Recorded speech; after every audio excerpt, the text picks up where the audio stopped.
విజయము కొరకు ప్రార్థించక విజయము నుండి ప్రార్థించాలా? మనందరికి కూడా విజయము కావాలా? పరిస్థితులలో, కష్టాలు, భయాలు, ఆర్థిక సమస్యలు, ఇబ్బందులు ప్రతి వారం చూస్తున్నాం. ప్రతిరోజు అంటే ప్రతి దినం, ప్రతి నిమిషం ప్రభా ఈ సమస్య మీద నాకు విజయము కావాలా, ప్రభా నాకు విజయాన్ని దయచే, విక్టరీ కావాలా. ఈ బ్యాటిల్ నుంచి, ఈ సమస్య నుంచి, ఈ వ్యాధి నుంచి, ఈ భయాన్ని నుంచి, ఈ ఆర్థిక సమస్య నుంచి ఇలాగా ప్రభా విజయం కావాలా, విజయం కావాలా, విజయం కావాలా ప్రార్థిస్తూ ఉంటాం అలాగా. కానీ మీకు ఒక లోతైన సత్యాన్ని మీ ముందుంచాలని కోరుకుంటున్నా.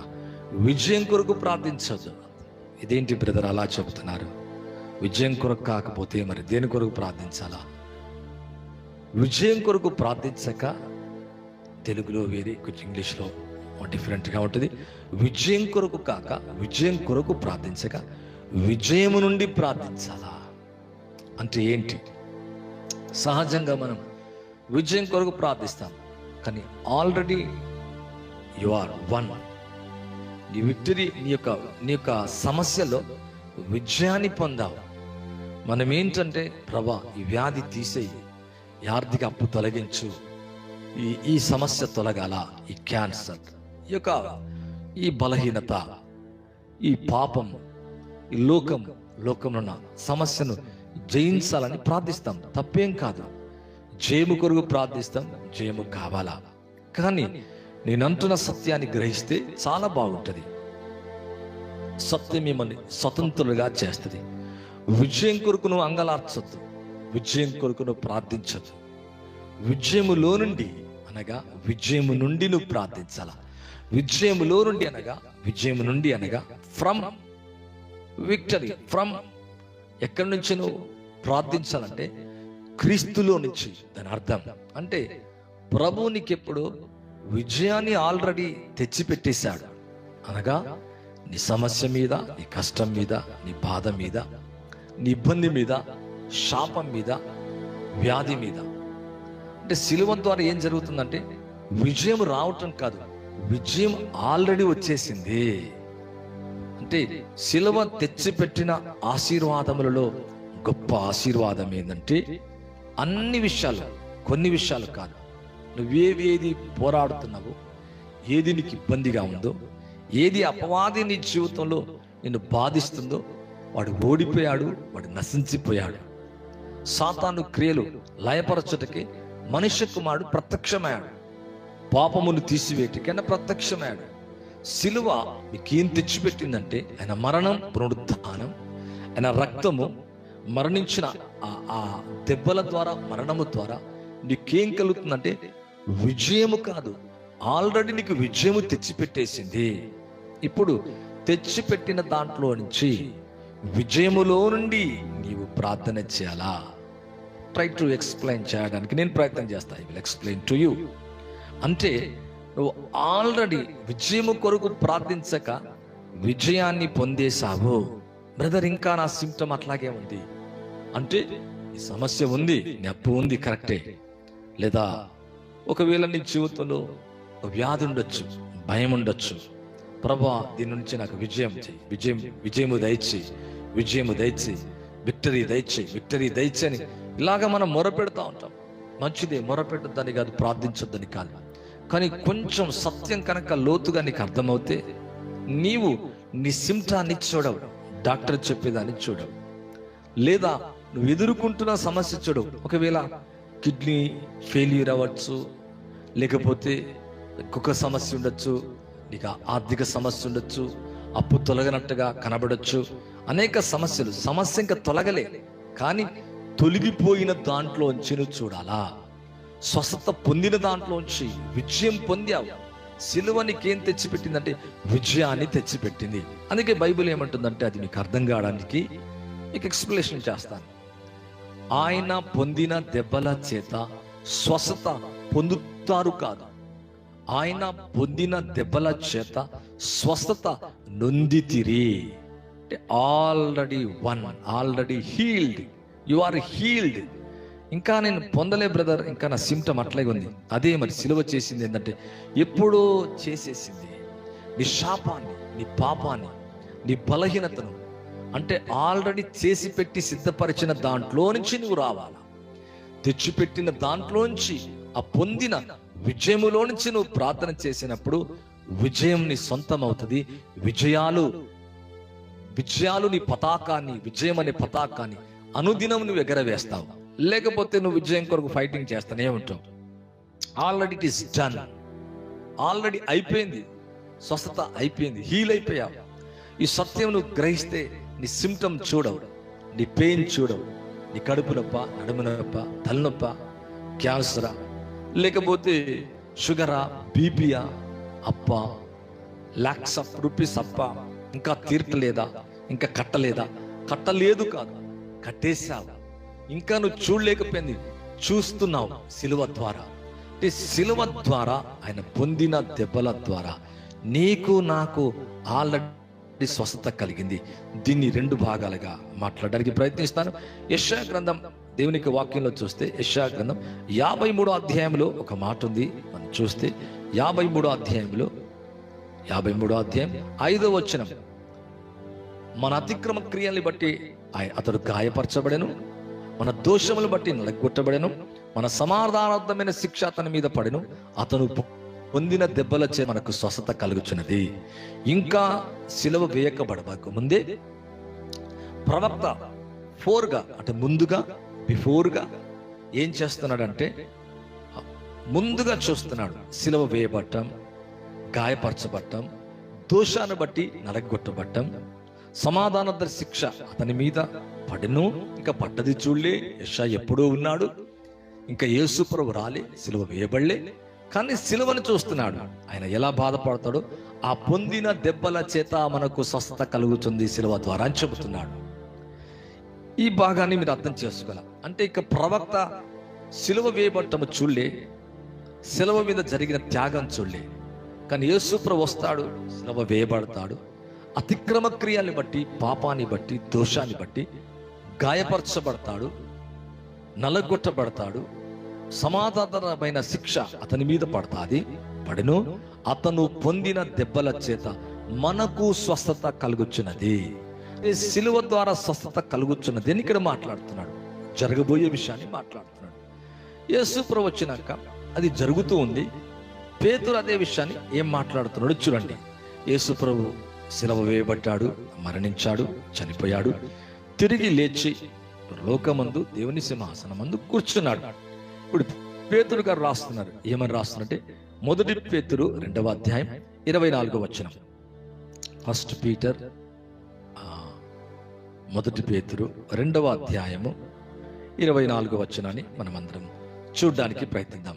మన పాపముల విషయమై చనిపోయి నీ విషయమై జీవించినట్లు ఆయన తానే తన శరీరమందు మన పాపములను మొరాను మీద మ్రోసుకునెను. ఆల్రెడీ అయిపోయింది, ఇట్ ఇస్ డన్. ఆయన పొందిన దెబ్బల చేత మీరు స్వస్థత నొందుతారు కాదు, విశ్వసిస్తే నొందుతారు కాదు, ఇంకా ప్రార్థిస్తే నొందుతారు కాదు, లేదా అడుగుతే నొందుతారు కాదు, లేదా నొందడానికి, మీరు అలా పొందడానికి ఇంకా ఏమైనా చేయడానికి ప్రయత్నం చేయాలని ఏమి అంటలేడు. ఆయన పొందిన దెబ్బల చేత మీరు స్వస్థత నొందుతారంట. You are healed by the stripes of Jesus. We are healed, we were healed. ఇంకొక విధంగా చెప్పాలంటే మనము ఆయన పొందిన దెబ్బల చేత స్వస్థపడ్డాం. స్వస్థత అయిపోయిందంట.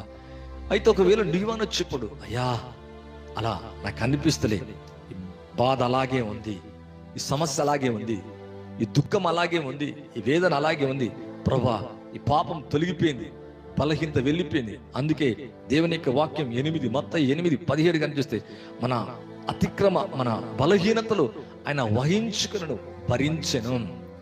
ఇక్కడ అంటున్నాడు ఆయన గాయముల చేత, పొందిన గాయముల చేత పొందాడు. ఎప్పుడో పొందాడు, 2000 సంవత్సరం క్రితమే పొందాడు. ఆ పొందిన గాయముల చేత నువ్వేమయ్యావు?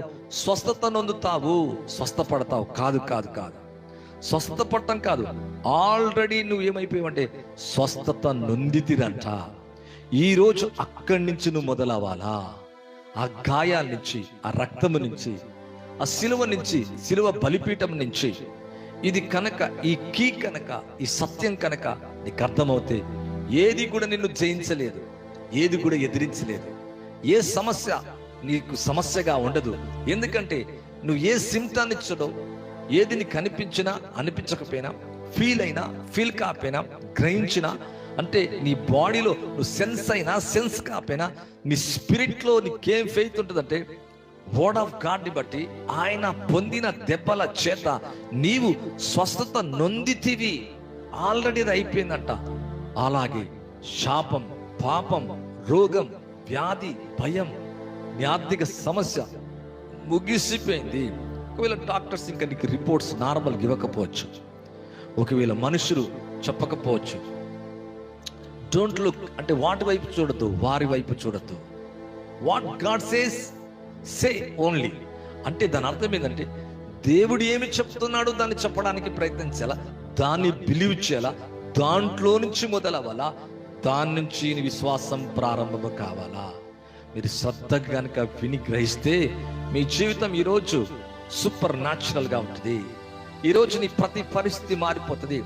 కడుపులో సమస్య ఉండొచ్చు, గడ్డలు ఉండొచ్చు, కంతు ఉండొచ్చు, షుగర్ ఉండొచ్చు, బీపీ ఉండొచ్చు, థైరాయిడ్ ఉండొచ్చు, మెడలో సమస్యలు ఉండొచ్చు. ఏవైనా కానీ అవి ఆయన పొందిన దెబ్బల చేత స్వస్థత నొందితిరంట. అలాగే మీ అతిక్రమ క్రియలు బట్టి గాయపరచబడ్డాడు, దెబ్బలు తిన్నాడు. నీ పాపాన్ని కూడా ఎప్పుడో తీసేశాడు. ఇంకా నా పాపం పోయిందా, పోవడానికి ఇంకేమని చేసుకోవాలా అనేది ఏమీ లేదు. నువ్వు పోగొట్టుకునేది ఏమీ లేదు. యేసు రక్తం పోగొట్టింది, ఆయన దెబ్బలు స్వస్థపరిచాయి, ఆయన రక్తము కడిగి వేసింది. జస్ట్ దాన్ని బిలీవ్ చేసి అక్కడి నుంచి నీ ప్రార్థన మొదలవ్వాలా, అక్కడి నుంచి నీ విశ్వాసం ప్రారంభం కావాలా.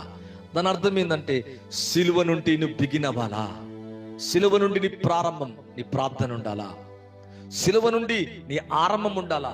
నీ బిగినింగ్, నీ ఫెయిత్, నీ ప్రేయర్ రిక్వెస్ట్, నువ్వు అడిగేది, నువ్వు ప్రార్థించేది, యేసు క్రీస్తు నామములో ప్రార్థించేది, ప్రభా నీవు పొందిన దెబ్బల చేత ఆల్రెడీ నేను హీల్ అయిపోయాను, స్వస్థత నొందాను. అలా ఎప్పుడైతే నువ్వు గ్రహిస్తావో ఏది నిన్ను భయపెట్టేది ఉండదు. ఏ సిమ్టమ్, ఎటువంటి పరిస్థితి క్షీణించిపోయినట్టుగా, కృషించిపోయినట్టుగా, అలసిపోయినట్టుగా, బలహీనతగా, ఇక ఇది ఇంతే, ఇక నా జీవితం ఇంతే అని అనుకునే ఏ సమస్య అయినా కానీ ఆ సమస్యలన్నిట్లకి నువ్వు బయటకు వస్తావు. బైబిల్లో చూద్దాం. ఇంకా దాన్ని మీకు అర్థం అవడానికి ఇంకా కొంచెం మీకు ముందుంచాలని కోరుకుంటున్నాను. 1 యోహాను రాసిన పత్రిక 2వ అధ్యాయం 13వ వచనం 14వ వచనం. తండ్రులారా, మీరు ఆది నుండి ఉన్నవాన్ని ఎరిగి ఉన్నారు గనక మీకు రాయిచున్నాను. యవనస్తులారా, మీరు దుష్టుణ్ణి జయిస్తారు కాదు, జయించి ఉన్నారు గనక మీకు రాయిచున్నాను. మీరు ఆల్రెడీ దుష్టుని జయించారు, పాపాన్ని జయించారు, వ్యాధిని జయించారు. నేను ఇంకా జయించలే బ్రదర్, పడిపోతున్నా, బలహీనంగా ఉన్నా, తప్పిపోతున్నా, తలంపులు ఇంకా వేరేగా ఉన్నాయి, నా ఆలోచనలు వేరేగా ఉన్నాయి, నా వ్యాధి అట్లే కనబడుతుంది, ఏది మార్పు రాట్లే. లేదు, ఈరోజు నీ మార్పు చూడకముందే, నీ స్వస్థత నీ శరీర కళ్ళతో చూడకముందే, ఆత్మీయ నేత్రములతో, విశ్వాసముతో సిలువ నుంచి బిగినై విశ్వాసముతో నువ్వేమనంటే, ప్రభా నీవు పొందిన దెబ్బల చేత నేను స్వస్థ పొంది ఉన్నాను, నా పాపము తొలగిపోయింది, నా బలహీనత వెడలిపోయింది. ఇక్కడ అంటున్నాడు, తండ్రులారా, మీరు ఆది నుండి ఉన్నవాన్ని ఎరిగి ఉన్నారు గనక మీకు రాయిచున్నాను. యవనస్తులారా, యవనస్తులు తప్పక తొట్టిల్లుదురు అంటాం కదా. యవనస్తులారా, మీరు దుష్టుని జయించారు, ఆల్రెడీ ఓవర్కమ్ అయ్యారంట. దేవుని యొక్క వాక్యం అంటుంది, you have overcome the wicked one.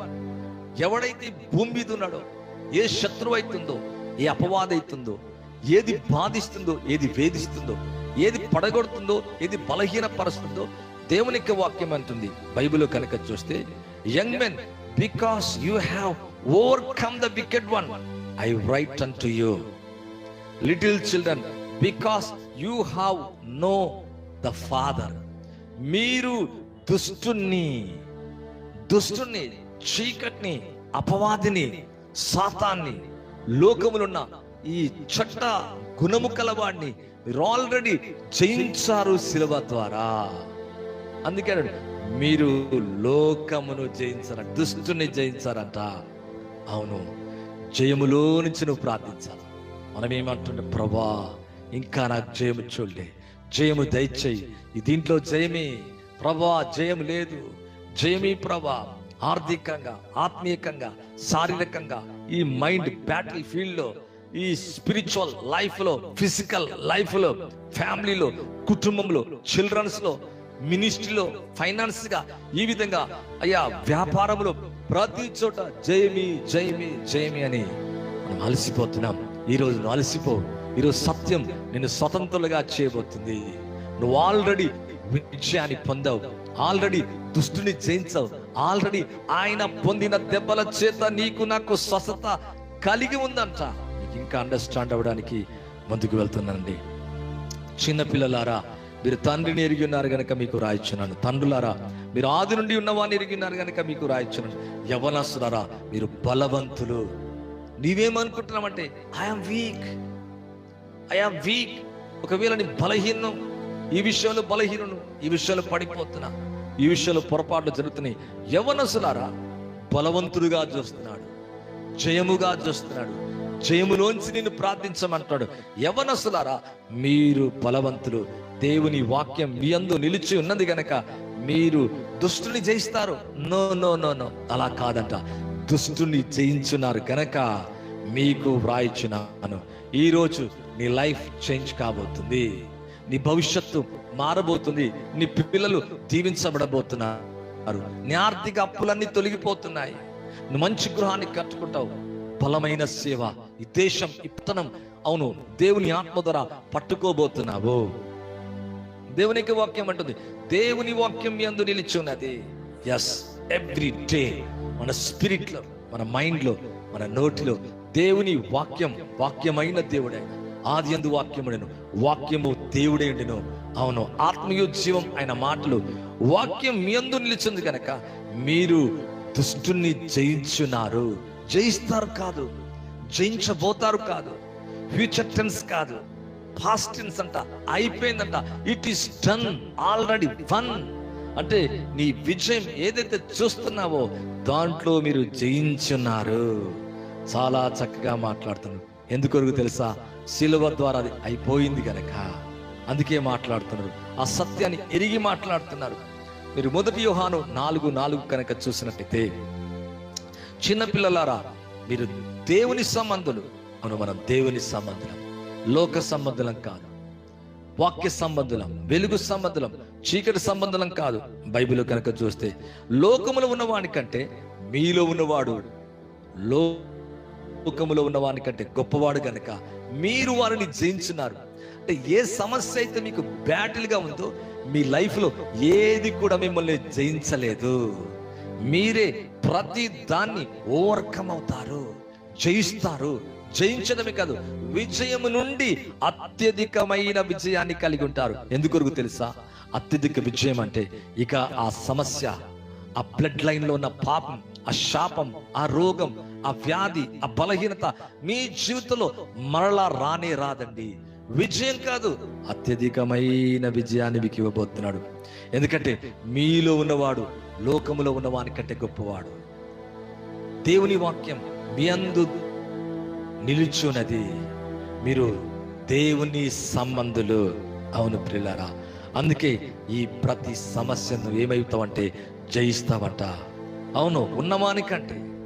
చూడండి, బైబిల్లో చూస్తే దావీదు అలాగ విజయాన్ని పొందాడు. ఎలాగంటే ఆయన మాట్లాడుతున్న మాటలు మీరు చూస్తే మీకు అర్థమవుతుంది.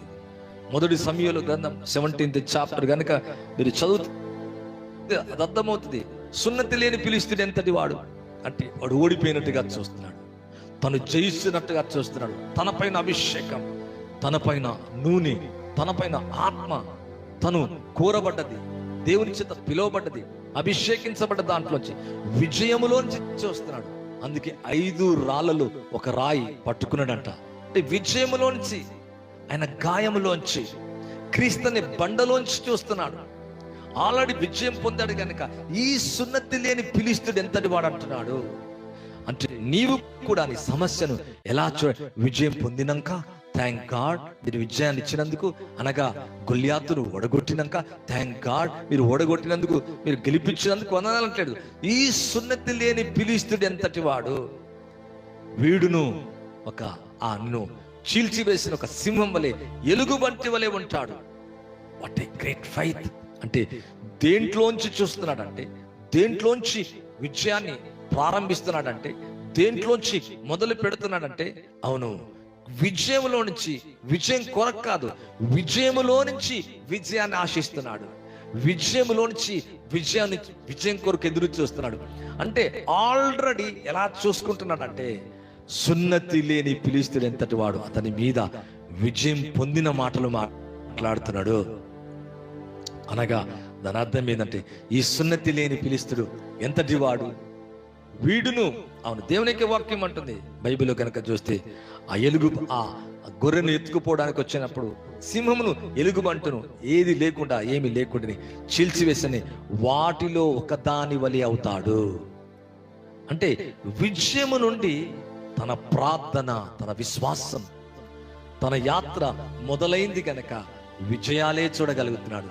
గొల్యాతుని ఒకే ఒక రాయితో కొట్టగా గొప్ప విజయాన్ని సొంతం చేసుకున్నాడు. ఈ రోజు నీ ప్రాబ్లం సొంతం కాబోతుంది, అనగా అంటే నీ ప్రాబ్లం వీడిపోతుంది, విజయం నీ సొంతం కాబోతుంది. ఒకే ఒక రాయి, 5 రాళ్ళు, నునుపైన రాళ్ళు ఏరుకున్నాడు. క్రీస్తుని రాయి పట్టుకో, వాక్యాన్ని పట్టుకో, విజయంతో ముందుకు సాగు. విజయము నుండి ప్రారంభ, విజయము కొరకు ప్రార్థిస్తున్న నీవు విజయములోండి ప్రార్థించు, విజయాన్ని, అత్యధిక విజయాన్ని చూస్తావు. దావీదు అలాగే చేశాడు కనుక విజయాన్ని చూడగలిగాడు. బైబిల్ అంటే యోహాను సువార్త 16వ అధ్యాయం మీరు కనుక చూస్తే, బైబిల్ చూస్తే దేవుని యొక్క వాక్యంలో యోహాను సువార్త 16వ అధ్యాయం 33వ వచనాన్ని కనుక మీరు చూసినట్లయితే, దేవుని యొక్క వాక్యంలో ఒక మాట ఉంది, నా యందు మీకు సమాధానము కలుగునట్లు ఈ మాటలు మీతో చెబుతున్నాను, లోకములో మీకు శ్రమ కలుగును, ఆయనను ధైర్యము తెచ్చుకునండి, నేను లోకమును జయించున్నాను. ఆల్రెడీ ఇక్కడ అంటున్నాడు దేవునికి వాక్యం అంటుంది, good cheer, I have overcome the world. దేవునికి వాక్యం అంటుంది Bible, in the world you shall have tribulation. సమస్యలు ఉండొచ్చు, కష్టాలు ఉండొచ్చు, ఇబ్బందులు, but be of good cheer, I have overcome the world. నేను లోకాన్ని జయించాను, సాతాన్ని జయించాను, వాడిని మరణింపజేశాను. యేసు ప్రభువు అంటాడు, ఎప్పుడో వాడిని మరణింపజేశాడు, జయాన్ని కూడా తెచ్చిపెట్టేశాడు. ఇప్పుడు ఆ జయములో నుంచి నువ్వు ఎప్పుడైతే ప్రార్థిస్తావో, విజయాలన్నీ నువ్వు అనుకునే ప్రతి చోట విజయాలు నీ సొంతం అవుతాయి. ప్రతి సమస్య నుంచి నువ్వు విడుదల పొందుదువు గాక.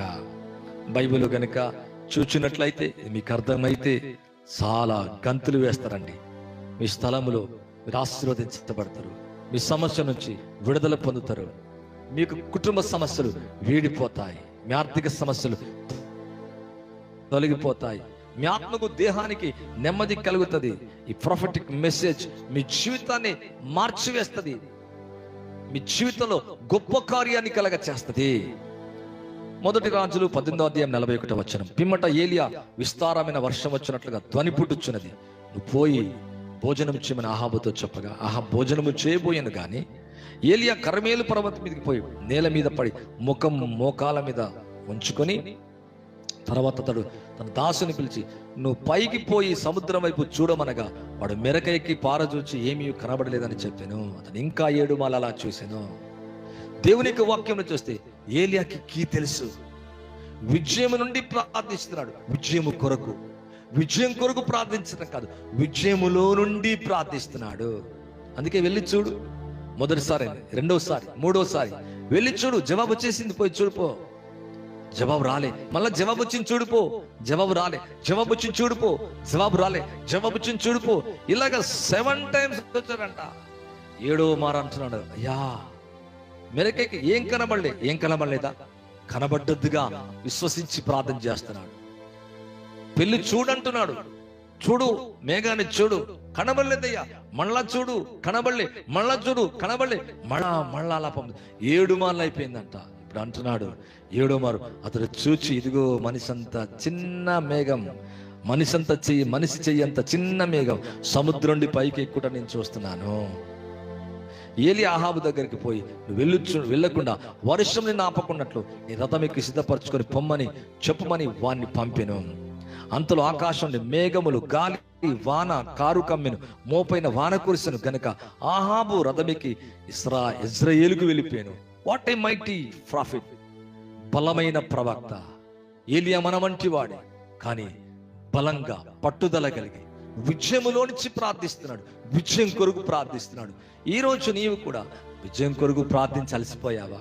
అలా కాదు, ఈ రోజు నుంచి సిలువ నుంచి తెచ్చిపెట్టిన విజయము నుంచి పొందిన దెబ్బల చేత స్వస్థత నొందారంట.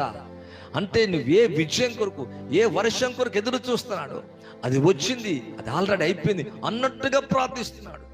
అందుకే ఏలియా ప్రార్థన ఎక్కడ మిస్ఫైర్ కాలే, ఎక్కడ ఓటమి కాలే. ఏలియా ప్రార్థించగా అగ్ని దిగి వచ్చింది, ఏలియా ప్రార్థించగా వర్షం ఆగిపోయింది, వర్షం వచ్చింది. దేవునికి వాక్యం చూస్తే కందకం మీద అనగా బలిపీఠం మీద అగ్ని దిగి వచ్చింది. పార చాచి పడుకొని ప్రార్థించగా చిన్న బిడ్డ లేచి తుమ్మి బ్రతికి సజీవుడైపోయాడు. విజయంలోంచి ప్రార్థించు, అన్ని విజయాలు చూస్తావు. మరణంగా చూడవు, వ్యాధిగా చూడవు, భయంగా చేత తరమబట్టబడవు.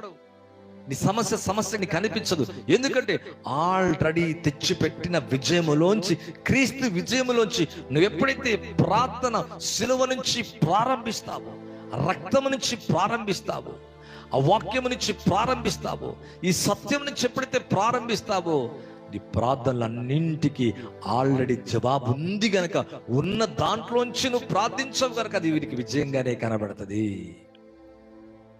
ఈరోజు అటువంటి కార్యం జరుగును గాక. అవును, వర్షం వస్తుందో రాదు అనుకోలే, వెళ్ళి చూడు 7 times, 7th time వెళ్ళి చూస్తున్నాడు. చిన్న చెయ్యి, ఓకే, మోపైన వర్షం వచ్చిందంట. ఆకాశం మేఘములతో, గాలి వానతో, కారు కమ్మెను, మోపైన వాన కురిసినంట. మోపైన విజయాన్ని చూస్తున్నాడు. ట్రమెండస్ అనాయింటింగ్, మైటీ ప్రాఫిట్, బలమైన ప్రవక్త. ఈరోజు ఏలియా వలె నీ ప్రార్థన ఉండాలా, దావీదు వలె విజయంలోంచి చూడాలా. యేసు ప్రభు తెచ్చిపెట్టిన దాంట్లోంచి నువ్వు ఎప్పుడైతే చూస్తావో బలమైన కార్యాలు నా జీవితంలో జరుగుతాయి. అయితే మన ప్రాబ్లం ఏంటంటే, ఇంకా సమస్య ఇంకా నాకు పోలే, ఇంకా రాలే, ఇంకా పోలే, ప్రార్థిస్తూ రాలే పోలే ఇంకా జరగలే అంటాం. నువ్వు సిమ్టాన్ని చూస్తే, నీ పరిస్థితిని చూస్తే విజయంగా నీకు కనబడదు. విజయం పొందేవు దాన్ని, సమస్య ఎంతైనా అని దాంట్లోంచి నువ్వు ప్రార్థిస్తే దాన్ని విజయంగా సొంతం చేసుకుంటావు. అటువంటి కృప, అటువంటి ఆశీర్వాదం నీకు నాకు దేవుడు అనుగ్రహించును గాక. నీ కొరకు ప్రార్థించబోతున్నా ఈ ప్రవచన సందేశం ద్వారా.